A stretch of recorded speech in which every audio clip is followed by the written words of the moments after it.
সকালবেলা উঠেই চেষ্টা করলাম তুড়ি মেরে যদি সংসারের কাজ হয়ে যায় তবে তো একটু পায়ে পা তুলে বসে থাকতে পারি না। সেই তো শরীর খাটিয়েই সেই কাজগুলো উদ্ধার করতে হলো। বিছনা টিছনা গুছিয়ে নেওয়ার পরেই ইয়ে শুরু করে দিয়েছে ওর কাজ। না, মায়ের জন্য সারা দিনের কাজটা তো জোগাড় করে রাখতে হবে, সেই জন্যই একটু ঘাটাঘাটি শুরু করে দিয়েছে। ওকে আটকে না রাখলে না এই বর্ষাকালভর কাজ হয় না, কারণ ওই কন্টিনিউ জলের মধ্যে ঘুসঘুস করে ঘুরতে থাকে। সেই জন্যই জানলাটার মধ্যে ওকে ঢুকিয়ে দিয়েছিলাম। না ঢোকাতে হয় না, ওকে ওঠাতে নামাতে হয় না, শুধু বলতে হয় ওই দেখ রাস্তা দিয়ে লিজা যাচ্ছে। লিজা হচ্ছে এই পাড়ার একটা মেয়ে কুকুর। ছেলেটা আমার তার প্রেমের টানে জানলার ওপর উঠে যায়। সেই জন্য আমি তোকে বলেছি তুই এখানে বস, ততক্ষণ আমি ছাদ থেকে জামা কাপড় বেশ খানিকটা জমেছে ধুয়ে নিয়ে আসি। আগের দিনকে বেরিয়েছিলাম, হ্যাঁ সেই ভিডিওটা দেওয়া হয়নি, তোমাদেরকে ঠিক দিয়ে দেবো। চলো আজকের ওয়েদারটা তোমাদেরকে দেখাই। সকাল থেকে বৃষ্টি হয়েই যাচ্ছে জানো তো। আর আজকে কিন্তু খিচুড়ি খেতেই হবে, সেটা না হয় পরে দেখাচ্ছি। আর কারা কারা যেন বলেছিলে আমার ড্রাগন গাছে ফল হচ্ছে কি না দেখবে বলে, সেই বন্ধুদের জন্য আজকের এই ড্রাগন গাছটা দেখালাম।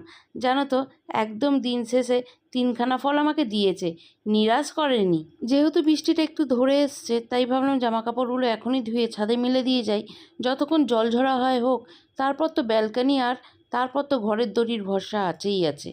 এরপর চলে যাব সোজা রান্নাঘরে, কারণ রান্নাঘরে রয়েছে কিন্তু প্রচুর কাজ। এখনও অবধি আমি নিচে রান্নাঘরে যাইনি। আগের দিনকে বাসনগুলো সব ধুয়ে রাখা ছিল এখানেই উপর করে, সেইগুলোকেই আগে গুছিয়ে নেবো। আর রান্নাঘরটা পরিষ্কার করে রাখাই রয়েছে, আমি কোনোদিন রান্নাঘর রাত্রিবেলা নোংরা করে রাখি না। বাসনগুলো এখানে থাকে বলে একটু জল ছড়ায়। জানো তো এবার আমাকে না একটা বাসনের র্যাক কিনতেই হবে। বাসনের র্যাক একটা আছে যেটা আমার শাশুড়ির আমল থেকে চলছে, একদম জং পড়ে গেছে আর সামনে রাখার মতন অবস্থাও নেই, সেটা ওই কাবার্ডের ভেতরে আছে। কিন্তু এবারে একটা বাসনের র্যাক নিয়ে না ভাবছি এই বেসিনটার সামনে লাগিয়ে দেবো, সিঙ্কটার সামনে। না হলে না কোনোভাবে আমার বাসন রাখার জায়গার খুব অভাব হচ্ছে। আসলে এই জিনিসগুলো তো রেগুলারের ইউজ, র্যাকের মধ্যে থাকলেও টুক করে বের করে নিলাম। তা যাই হোক, এবার চলো রান্নাঘরটা একবার নেতা দিয়ে আর একবার মুছে নিই। মুছে নিয়ে একদম টিফিনের জোগাড় করে নেবো। আজকে কিন্তু বর দুপুরবেলা খেয়ে দিয়ে যাবে না, মানে সকালবেলা খেয়ে যাবে না, কারণ ও একটু আজকে রুটি টুটি খেয়ে বেরোবে। আর তার সাথে আজকে বড় ছেলেকে নিয়ে চশমাও বানাতে যাবে, সেই জন্য কলেজ স্ট্রিটেও যাবে। সেই জন্য ভাবলাম একদম রুটি করে নিই, টিফিনটা করে নিই, ওরাও এটা খেয়ে যাবে, মিটে যাবে। তরকারির মধ্যে করবো হচ্ছে একটু আলুর তরকারি। আর আটা মাখা আগের দিনকে রাত্রে মেখে রাখা ছিল। অনেকে বলেছে আটা মেখে রাখা নাকি ঠিক না, ভালো না। কিন্তু ওই যে সকালে যদি রুটি করতে হয় রাত্রে মেখে রাখি, আর যদি রাত্রে রুটি করতে হয় বর ডিউটি যাওয়ার আগে সকালে মেখে দেয়। এই যে আবার বলে ফেলেছি বর মেখে দেয়। তা যাই হোক, চলো আজকে খাবার দাবারগুলো করে না একদম ওপরে গিয়ে সবাই মিলে বসে খেলাম। অনেক দিন পর খেলাম তো বেশ ভালো লাগলো।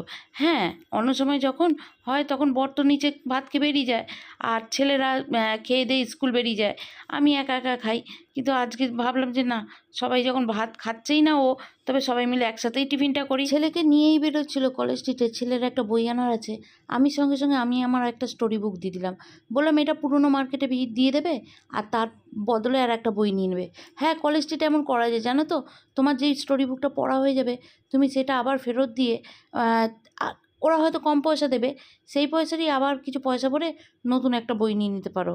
হ্যাঁ, আমি একদমই ভুল বলছি না, ঠিক বলছি। আমি ওই বইটা পড়া হয়ে গেছিলো, ওই জন্য পুরনো মার্কেটে ওই বইটা দিয়ে দিতে বললাম আর তার জায়গায় আর একটা নতুন বই নিয়ে চলে আসতে বললাম। নতুন মানে সেকেন্ড হ্যান্ড বই, আবার ওটা পড়া হয়ে যাবে, দিয়ে দেবো। হ্যাঁ, রেখে দিলে হতো, কিন্তু রাখার মতন এখন আপাতত সেই পজিশন আমি করে উঠতে পারিনি। রান্নার মধ্যে আজকে করেছি খিচুড়ি, আলুর দম। আর আলুর দমের মধ্যে ওই 4-5টা পটল ছিল, সেটা ফেলে দিয়েছি। আর তার সাথে করেছি পাঁপড় ভাজা। পাঁপড় ভাজাটা অবশ্য পরে ফোন আসতেই করলাম। রান্নাঘরে যতক্ষণ রান্না হচ্ছিল একটা সাইড ফাঁকা হয়ে গিয়েছিলো, সেই জন্য ভাবলাম ওইটাও পরিষ্কার করে নিই। আমার না এইটা একটা বিচ্ছিরি ম্যানিয়া হয়ে গেছে, ওই রান্না করতে করতে যতক্ষণ রান্না ফুটছে ততক্ষণ পাশের অংশটা পরিষ্কার করে নিই। আমি কাজ ফেলে রাখতে একটু কমই পছন্দ করি। তোমরা আমাকে জিজ্ঞেস করেছিলে দিদি তুমি কী করে এইসবের জন্য সময় বের করাও, আমি ঠিক এইভাবেই সময়গুলো বের করি। ওই একটা কাজ হচ্ছে তো কী হয়েছে, আর একটা মিটিয়ে নিই।